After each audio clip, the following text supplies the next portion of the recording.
26 नवंबर 2008। मुंबई की शाम आमतौर पर जैसी होती थी वैसी ही थी। ठंडी हवा, हल्की बारिश और शहर की हलचल। लोग घरों की ओर लौट रहे थे, दुकानदार अपने शटर बंद कर रहे थे और ट्रैफिक की आवाज कहीं दूर से आती। किसी को भी यह एहसास नहीं था कि इस शांत शाम के पीछे मौत और आतंक का जाल बिछा हुआ था।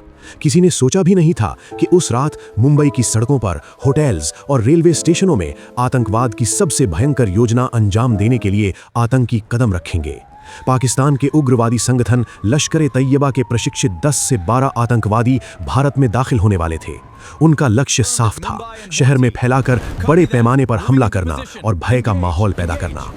भारतीय सुरक्षा एजेंसियों को अलर्ट किया गया था, लेकिन किसी को पता नहीं था कि आतंकियों ने समुद्री रास्ते से शहर में प्रवेश किया था। सुबह तक मुंबई बंदरगाह के पास नौसैनिक गश्त लगातार बढ़ गई थी, लेकिन शाम तक आतंकी पहले ही नाव से शहर के नजदीक आ चुके थे। एक खुफिया सूत्र ने बाद में कहा, हमें अंदाजा था कि कुछ बड़ा होने वाला है, लेकिन हमने कभी नहीं सोचा था कि ये इतनी संगठित और भयानक होगी। शहर के लिए ये सिर्फ एक सामान्य शुक्रवार की शाम थी।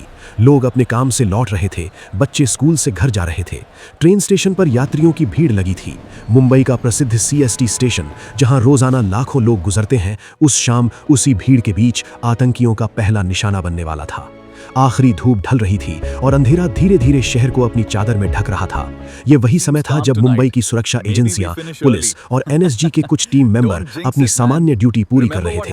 किसी ने भी नहीं सोचा था कि अगले कुछ घंटों में उन्हें इतिहास रचने वाला मिशन सामना करना होगा।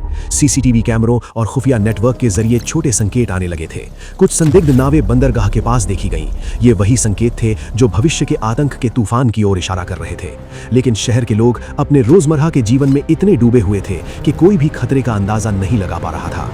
और फिर जैसे ही सूरज ढला और रात की पहली छाया शहर पर आई, मुंबई की किस्मत बदलने वाली थी। होटल ताज, ओबेरॉय, CST स्टेशन और चौपाटी रोड जैसे प्रमुख स्थल आतंकियों के निशाने पर थे। ये रात मुंबई की यादों में हमेशा के लिए डर और साहस के नाम दर्ज होने वाली थी। रात के लगभग 9 बजे CST स्टेशन पर रोजमर्रा की चहल पहल अभी भी जारी थी। ट्रेनें आती जाती थीं, यात्रियों की भीड़ स्टेशन हॉल में इकट्ठी थी। बच्चों की हंसी, दुकानदारों की आवाज और रेलगाड़ियों की सीटी, सब कुछ सामान्य लग रहा था। लेकिन इसी सामान्यता के बीच छिपा था खौफ का पहला संकेत। सीधे समुद्र से मुंबई में प्रवेश कर चुके आतंकवादी अब अपने हथियारों और बैग में बम लेकर आगे बढ़ रहे थे। सबसे पहले उन्होंने ट्रेन प्लेटफॉर्म पर हमला किया। अचानक गोलियों की आवाज और धमाके की गूंज ने स्टेशन की चुप्पी को तोड़ दिया। लोग हड़बड़ाकर भागने लगे, चीखें गूंज उठी। कोई समझ नहीं पा रहा था कि ये क्या हो रहा है। पहली गोली सीधा यात्रियों की तरफ चली और उसी क्षण हवाई हमले की तरह दहशत फैल गई। स्टेशन पर मौजूद पुलिसकर्मी अपनी तरफ से जवाबी कार्रवाई करने लगे, लेकिन आतंकियों की संख्या और उनकी तैयारी ने शुरुआती पल में उन्हें भी चौंका दिया।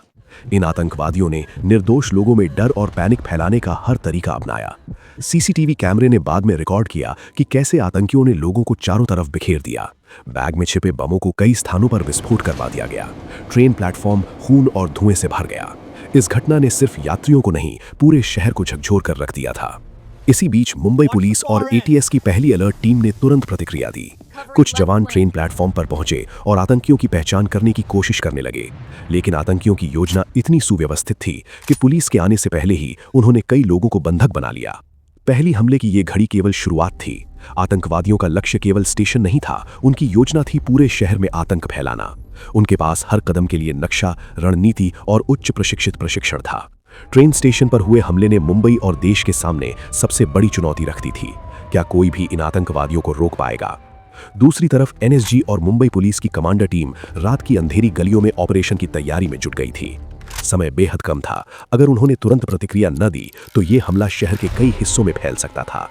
और यहीं से शुरू होती है मुंबई की रात की असली लड़ाई, जिसमें आतंकवाद, डर और बहादुरी की सीमा तय होने वाली थी।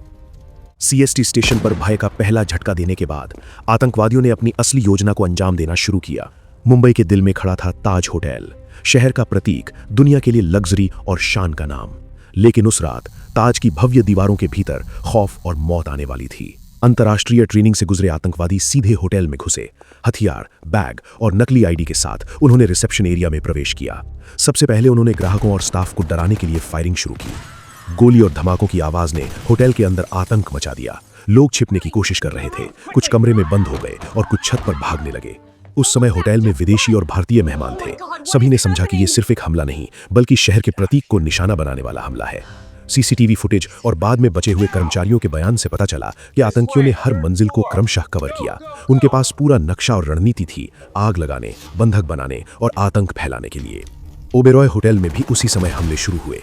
आतंकवादियों ने न केवल हथियार चलाए बल्कि मिनी बम फेंके। हर कमरे की खिड़की और लॉबी उनका निशाना बनी। होटल स्टाफ और सुरक्षा कर्मियों ने तुरंत प्रतिक्रिया दी, लेकिन प्रशिक्षित आतंकवादियों ने हर स्थिति के लिए तैयार रहकर सुरक्षा को मात दी। इसी बीच मुंबई पुलिस और एनएसजी की कमांड टीम ऑपरेशन रूम में बैठी थी। उन्होंने तत्काल होटल के आसपास इलाके को सील कर दिया और विशेष बलों को मौके पर भेजा। लेकिन शहर की भीड़ और संकरी गलियों ने ऑपरेशन को कठिन बना दिया। आतंकवादी हर जगह छिप सकते थे। पहली बार उस रात ये स्पष्ट हो गया कि ये हमला केवल आतंक फैलाने का नहीं था, ये मुंबई पर कब्जा करने और शहर को पैनिक में डालने का मिशन था।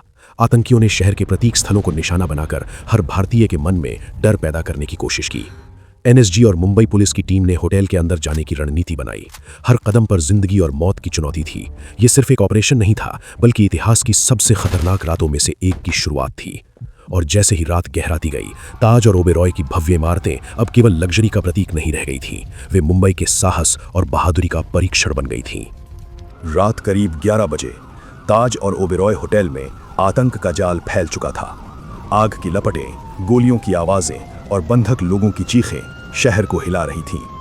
अब जरूरत थी एक अनुभवी और प्रशिक्षित दस्ते की, और उसी समय मुंबई की सुरक्षा के लिए एनएसजी की टीम को बुलाया गया। एनएसजी के कमांडो दिल्ली से मुंबई के लिए हवाई यात्रा कर रहे थे। उनके जहाज में सिर्फ हथियार और साज सामान नहीं थे, बल्कि एक जिम्मेदारी, देश और नागरिकों की जान बचाना भी थी। टीम लीडर ने बताया, हम जानते थे कि यह मिशन असामान्य और खतरनाक होगा। यह सिर्फ आतंकवादियों से लड़ाई नहीं बल्कि मानवता की लड़ाई थी। पहली बार जब कमांडो होटल में दाखिल हुए तो दृश्य भयावह था। आग, धुआं और बंधक लोगों की चीखें ने शहर को हिला दिया था। होटल की लॉबी में आतंकवादियों ने पहले ही पकड़ मजबूत कर ली थी। एनएसजी ने तुरंत ऑपरेशन रूम से जुड़े कमांडो संकेतों के आधार पर आतंकवादियों के संभावित ठिकानों की पहचान शुरू की। कमांडो ने सटीक और चुपचाप हर कमरे की ओर बढ़ना शुरू किया। उनकी रणनीति थी ध्यान खींचे बिना आतंकियों तक पहुंचना और बंधकों को बचाना। यह पहला वास्तविक संघर्ष था। गोलियां चली, आतंकवादियों ने पीछे हटने की बजाय एनएसजी को सीधे टारगेट किया, लेकिन टीम ने अपनी ट्रेनिंग का असर दिखाया। पहली बार यह साफ हुआ कि साधारण हथियार और बहादुरी पर्याप्त नहीं थी। आतंकवादी प्रशिक्षित, संगठित और हर कदम पर तैयार थे। एनएसजी ने टैक्टिकल टीम का इस्तेमाल किया और बंधकों को सुरक्षित स्थान पर निकालना शुरू किया। धीरे धीरे बंधकों को होटल के सुरक्षित हिस्सों में ले जाया गया। इसी बीच मीडिया और शहर के लोग अभी तक केवल अटकलें लगा रहे थे। किसी को अंदाजा नहीं था कि ताज और ओबेरॉय के अंदर क्या हो रहा है। ये भी नहीं कि एक दर्जन से अधिक ट्रेन टेररिस्ट और एनएसजी कमांडो आमने सामने हैं, और हर मिनट की देरी किसी की जान पर भारी पड़ सकती है। पहली टकराव ने यह दिखा दिया कि यह ऑपरेशन केवल शहर को बचाने की लड़ाई नहीं बल्कि हर भारतीय के साहस और जज्बे की परीक्षा था। आतंकवादी अपनी योजना को अंजाम देने के लिए हर हथकंडा आजमा रहे थे, लेकिन एनएसजी का साहस और रणनीति उन्हें पीछे ढकेल रही थी। और यहीं से शुरू होती है मुंबई की रात की सबसे गहन और नाटकीय लड़ाई, जिसमें आतंकवादियों और कमांडो के बीच आंखों देखी भिड़ंत होगी। आधी रात के करीब मुंबई अब केवल शहर नहीं रही थी, ये एक जंग का मैदान बन चुकी थी। सीएसटी स्टेशन, ताज होटल और ओबेरॉय ही नहीं बल्कि नरीमन हाउस, चौटा चौपाती रोड और मरीन ड्राइव तक आतंकवादियों ने अपना डर फैलाना शुरू कर दिया था।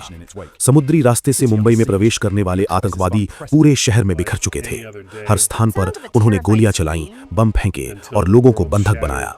शहर के अलग अलग हिस्सों में आग और धमाकों की आवाजें लगातार गूंज रही थीं। मीडिया और आम लोगों को अब धीरे धीरे ये समझ में आने लगा था कि ये कोई साधारण हमला नहीं बल्कि शहर को पूरी तरह से अराजकता में डुबोने वाली योजना है। नरीमन हाउस पर हमला शुरू हुआ। आतंकवादियों ने वहां बंधक बनाए और गोलियों की बरसात शुरू की। इंटेलिजेंस रिपोर्ट में बताया गया कि उनके पास हाईटेक हथियार थे और प्रशिक्षण था। होटल और इमारतों के भीतर फंसे लोग अपने जीवन के लिए चीख रहे थे। एनएसजी और मुंबई पुलिस अब हर स्थल पर फासला तय करने और सुरक्षित मार्ग बनाना शुरू कर चुके थे। समुद्री रास्ता इस्तेमाल करने वाले आतंकवादियों ने सिटी के किनारों को भी अपने कब्जे में लिया। मरीन ड्राइव पर कुछ नागरिकों ने छिपकर अपनी जान बचाई। पुलिस ने इलाके को सील करना शुरू किया, लेकिन आतंकवादियों की संख्या और उनकी रणनीति इसे मुश्किल बना रही थी। इस बीच आतंकवादी लगातार संवाद कर रहे थे। उनके प्रशिक्षित नेतृत्व ने हर हमले को सिंक्रोनाइज किया था। कुछ बम फेंक कर रूट्स को ब्लॉक कर रहे थे, जबकि अन्य बंधकों को आतंकित कर रहे थे। शहर के लिए ये पहला एहसास था कि ये हमला सिर्फ एक जगह पर नहीं बल्कि मुंबई के हर कोने में फैलाया जा रहा है। एनएसजी और मुंबई पुलिस ने पहली बार महसूस किया कि उन्हें रात भर के लिए पूरी रणनीति बदलनी पड़ेगी। हर सेकंड महत्वपूर्ण था। कमांडो ने अलग अलग टीमों को विभाजित किया और बंधकों की संख्या और आतंकवादियों की स्थिति का लगातार आकलन किया।